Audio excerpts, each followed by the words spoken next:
Everyone. आज हम ICSC का जो हॉन्टेड हाउसेस जो पोएम है, जो कि हम ऑलरेडी सारी चीज़ उसकी कर चुके हैं।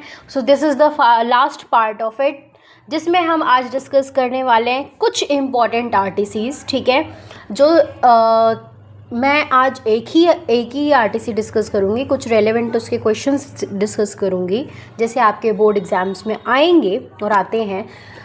बट जो भी क्वेश्चंस और उससे रिलेटेड बहुत सारी आरटीसीज, 5 to 7 आरटीसीज आपकी प्रैक्टिस के लिए, आपको रीड करने के लिए, आपको समझने के लिए, एज इट इज़ जैसा क्वेश्चन पेपर में आएगा ही आएगा, 100% श्योर हूँ।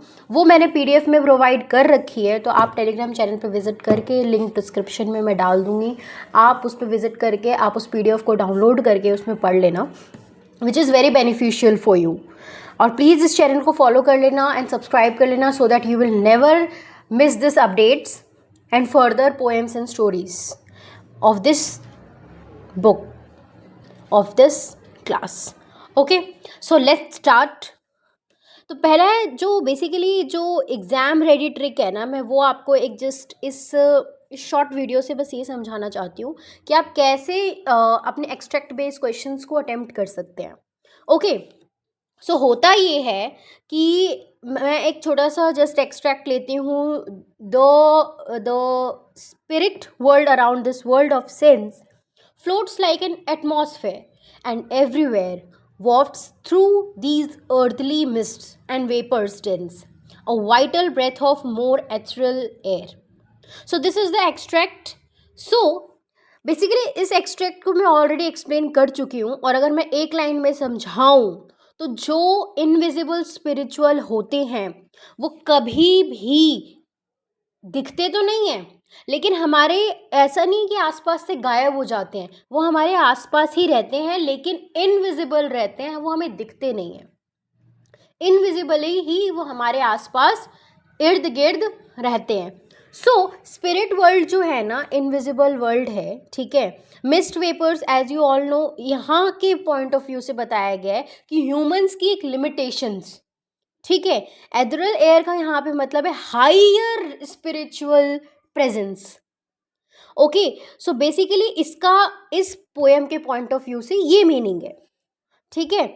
अगर हम बात करते हैं कि आखिर आप अब क्वेश्चंस कैसे कैसे आ सकते हैं, so let's talk about the first question, that is how does the poet describe the relation between the spirit world and the physical world.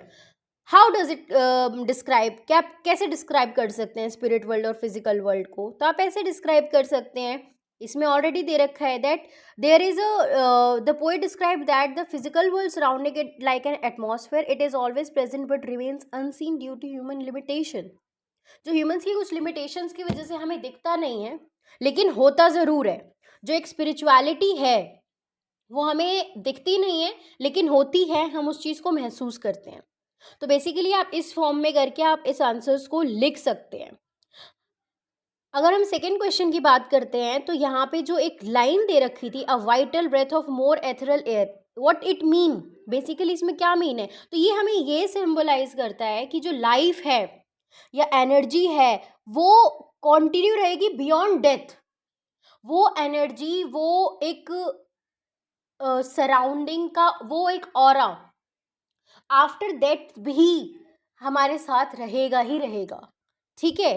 So that is the ethereal air, मतलब कि कुछ divine, कुछ subtle, ये यहाँ चीज represent कर रहा है कि कुछ अचंभित करने वाली चीजें, बहुत शॉकिंग चीजें, बट बहुत ही सटल, बहुत ही आराम से, बहुत ही रिलैक्सिंग फॉर्म में, ठीक है। तो अगर हम बात करते हैं, now move towards the question number 3, तो दैट मीन्स कि वर्ल्ड ऑफ सेंसेस का क्या मतलब है? क्या मतलब है वर्ल्ड ऑफ सेंस का? तो वर्ल्ड ऑफ सेंस का ये मतलब है कि आप जिस चीज़ को फील कर सकते हैं, जिस चीज़ को आप एक्सपीरियंस कर सकते हैं, फील कर सकते हैं, टच कर सकते हैं, सुन सकते हैं, महसूस कर सकते हैं, that is called the feel, that is called the world of sense. Okay, तो बेसिकली यही मतलब है इसका। अगर हम फोर्थ क्वेश्चन की बात करते हैं, दैट इज कि why does the poet compare the spiritual world to an atmosphere. तो फोर्थ क्वेश्चन हमें ये कहता है why it compare to that, what's the need.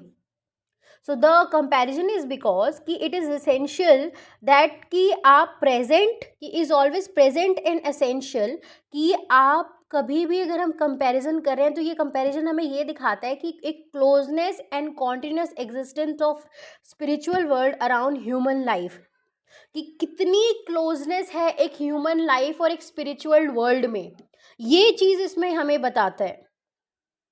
Okay, तो now move towards the last question of this particular extract, that is why do earthly mists and vapors dense symbolize, what did symbolize basically।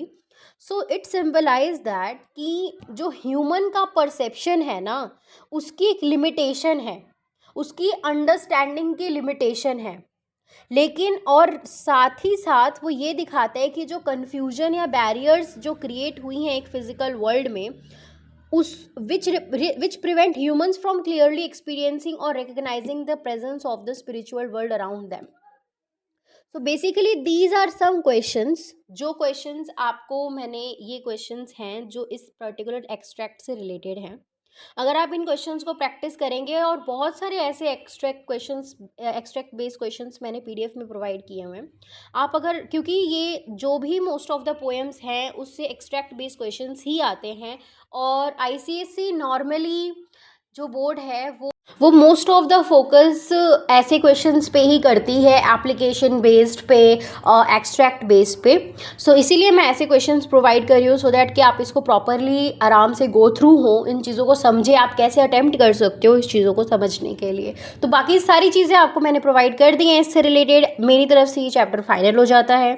मैं बाद में बहुत सारे important questions and बहुत सारी चीज़ें लेकर आने वाली हूँ, तो please stay tuned with the channel. अगर आपको ये वीडियो और एक्सट्रैक्ट एग्ज़ाम में बहुत अच्छी लगती है और आपको लगता है कि आपके लिए हेल्पफुल होने वाली है आने वाले एग्ज़ाम में, जो बिल्कुल नियर है और ज़रूर होंगे, तो please do comment below haunted, जिससे कि मैं आगे फर्दर और भी इससे रिलेटेड इंपॉर्टेंट क्वेश्चंस अपलोड करूँगी। और नेक्स्ट मेरी जो अपकमिंग वीडियो होगी वो ग्रामर पे होगी, that is subject verb agreement. Okay, so stay tune with me so that कि मैं नेक्स्ट वीडियो जो अपलोड करूँ वो सब्जेक्ट वर्ब एग्रीमेंट पे हो, क्योंकि बहुत सारे बच्चों के डाउट्स होते हैं ग्रामर को लेके, तो मैं उस पर अब वीडियो बनाने वाली हूँ कि आप कैसे विद इन अ सेकेंड आप उसके ट्रिक के माध्यम से आप क्वेश्चंस को सॉल्व कर सकते हैं। ऑल द थिंग इज कि आपको समझना ज़रूरी है। So see you in the next video. Thank you, take care and bye bye, and please do like, share and subscribe. Thank you.